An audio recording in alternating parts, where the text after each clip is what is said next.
कि न पूछो ज़माने से क्या मेरी कहानी है, कि न पूछो ज़माने से क्या मेरी कहानी है। बस भाइयों आप लोग इतना जान लो कि हम लोग सिर्फ़ एक हिंदुस्तानी हैं। तो जय हिंद मेरे प्यारे साथियों। आज मैं आपके लिए जीके जीएस का पार्ट 8 लेके आया हूँ और पार्ट 8 में जीके जीएस से आप यहाँ पे देख सकते हैं बहुत सारा क्वेश्चन यहाँ पे लाया हूँ मैं। सब economics, political science, history, geography और करेंट अफेयर्स यहीं से आपको क्वेश्चन देखने के लिए मिलेंगे। तो पहला क्वेश्चन क्या कहता है देखते हैं। पहला क्वेश्चन है संयुक्त राष्ट्र का प्रमुख न्यायिक अंग यानी कि जुडिशियल ऑर्गन कहाँ स्थित है। तो संयुक्त राष्ट्र का जो प्रमुख न्यायिक अंग है वो संयुक्त राष्ट्र यहाँ पर अंतर्राष्ट्रीय न्यायालय हो जाएगा और अंतर्राष्ट्रीय न्यायालय द हेग में स्थित है। ऑप्शन नंबर डी यहाँ पे बिल्कुल करेक्ट हो जाएगा। अगला क्वेश्चन देखते हैं। भारत ने किस पंचवर्षीय योजना के दौरान मिश्रित अर्थव्यवस्था का विकल्प चुना। बहुत ही फेमस क्वेश्चन है, बीबीआई मार्क करते हैं। इसका ऑप्शन सही हो जाएगा ऑप्शन नंबर बी। दूसरी पंचवर्षीय योजना के दौरान भारत ने दूसरी पंचवर्षीय योजना के दौरान मिश्रित अर्थव्यवस्था की संकल्पना अपनाया था। क्वेश्चन नंबर तीसरा देखते हैं। यहाँ पर निम्नलिखित में से कौन सा जलडमरू मध्य आर्कटिक महासागर को प्रशांत महासागर से जोड़ता है। तो आर्कटिक महासागर को प्रशांत महासागर से जोड़ने वाला जलडमरू मध्य का नाम है बेरिंग जलडमरू मध्य। ऑप्शन नंबर डी यहाँ पे करेक्ट हो जाएगा। चौथा क्वेश्चन कहता है निम्नलिखित में से कौन सा असंगठित क्षेत्र का एक उदाहरण है। तो असंगठित क्षेत्र का उदाहरण यहाँ पे खेती है, बाकी ये सब संगठित में आ जाएगा। पुलिस, बैंक, सरकारी नौकरियाँ ये सब संगठित है, खेती असंगठित क्षेत्र में आता है। पांचवा क्वेश्चन, इनमें से किसने फरवरी 2021 में इटली के नए प्रधानमंत्री के रूप में शपथ ग्रहण की है। ये आपको स्टैटिक जीके से क्वेश्चन पूछ रहा है कि इनमें से कौन फरवरी 2021 में इटली के नए प्रधानमंत्री के रूप में शपथ लिया है। तो मारियो द्रागी यहाँ पर करेक्ट ऑप्शन हो जाएगा। फरवरी 2021 में इन्होंने ही इटली के नए प्रधानमंत्री के रूप में शपथ लिया है। क्वेश्चन नंबर 6 कहता है निम्नलिखित में से किस संशोधन ने पंचायतों को वित्तीय अधिकार प्रदान किए गए और स्थानीय सरकार को मजबूत बनाने में मदद की। तो 73वां संविधान संशोधन आप लोग जानते हैं पंचायती राज से संबंधित है। यहाँ पर बिल्कुल सही 73वां संविधान संशोधन अर्थात ऑप्शन नंबर सी हो जाएगा। 7वां क्वेश्चन है मलाला ने शरणार्थी लड़कियों पर कौन सी पुस्तक लिखी है। तो मलाला ने शरणार्थी लड़कियों पर वी आर डिस्प्लेस्ड पुस्तक लिखी है। ऑप्शन नंबर बी यहाँ पे बिल्कुल करेक्ट हो जाएगा, वी आर डिस्प्लेस्ड।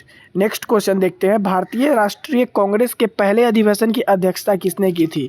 तो भारतीय राष्ट्रीय कांग्रेस की पहले अधिवेशन की अध्यक्षता WC बनर्जी, यानी कि option number A will be the correct answer. Come to the next point. Hirakud बांध किस नदी पे बना है। तो हीराकुंड बांध जो है वो महानदी पे बना है और ये उड़ीसा में आपको देखने के लिए मिलेगा। नेक्स्ट क्वेश्चन देखते हैं। भारतीय संसद द्वारा RTI अधिनियम कब पारित किया गया। भारतीय संसद द्वारा RTI अधिनियम कब पारित किया गया था और इसे राष्ट्रपति की मंजूरी कब प्राप्त हुई थी। तो इसका बिल्कुल सही जवाब हो जाएगा मई 2005 में RTI अधिनियम पारित किया गया था तथा जून 2005 में इसे राष्ट्रपति से मंजूरी मिल चुकी थी। 11वां क्वेश्चन देखते हैं। औद्योगिक नीति प्रस्ताव 1956 में जिसके आधार पर द्वितीय पंचवर्षीय योजना का सृजन किया गया था उसमें उद्योगों को कितने श्रेणियों में वर्गीकृत किया गया। तो यहाँ पर ऑप्शन नंबर डी देख सकते हैं, उद्योगों को 3 श्रेणियों में वर्गीकृत किया गया था। यहाँ पर option number D will be the correct answer. अगला क्वेश्चन देखते हैं। 12वां क्वेश्चन क्या कहता है। तो 12वां क्वेश्चन है भारत में स्थित यूनेस्को के विश्व धरोहर स्थलों और उनके समावेशन के वर्ष के गलत युग्म की पहचान कीजिए। तो यहाँ पे गलत युग की पहचान करना है तो सारा ऑप्शन पढ़ना पड़ेगा। आगरा का किला उत्तर प्रदेश में स्थित है और 1983 में स्थापना हुआ था, बिल्कुल सही है। हाँ, यहाँ पे आगरा का किला उत्तर प्रदेश सही है। लाल किला दिल्ली ये भी बिल्कुल सही है। सांची का स्तूप मध्य प्रदेश ये गलत हो जाएगा।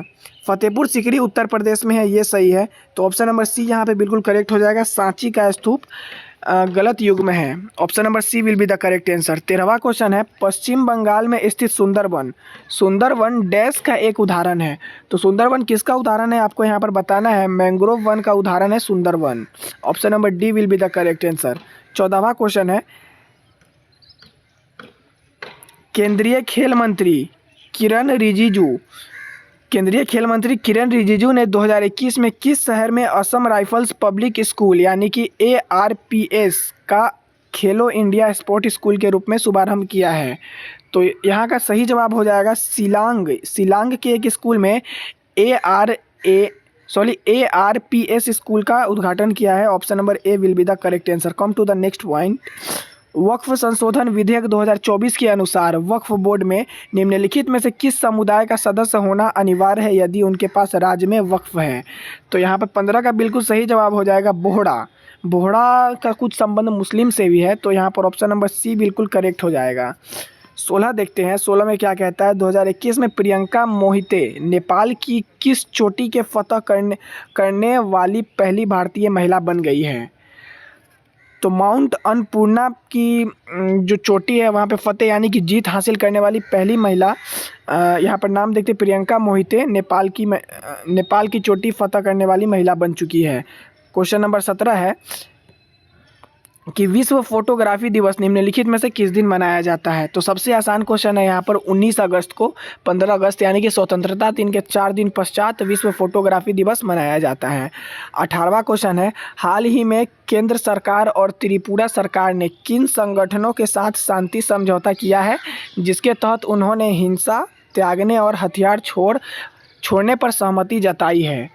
तो 18 का यहाँ पर बिल्कुल सही जवाब हो जाएगा सी यानी कि national liberation front of Tripura यानी कि NLFT और ऑल त्रिपुरा टाइगर फोर्स यानी कि ATTF। ऑप्शन नंबर सी यहाँ पे बिल्कुल करेक्ट हो जाएगा। नेक्स्ट क्वेश्चन और आज का लास्ट क्वेश्चन देखते हैं। 19वां क्वेश्चन, भारत का पहला स्वदेशी डेंगू वैक्सीन डेंगू ऑल का विकास किस स्थान और कंपनी द्वारा संयुक्त रूप से किया जा रहा है?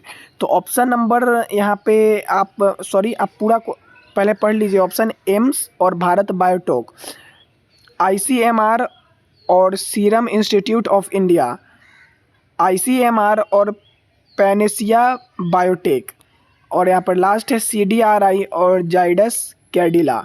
तो यहाँ पे ये तीनों ऑप्शन गलत दिया गया है, जबकि ऑप्शन नंबर सी यहाँ पे बिल्कुल सही दिख रहा है, ICMR और पैनेसिया बायोटेक। यहाँ पे ऑप्शन नंबर सी बिल्कुल करेक्ट हो जाएगा।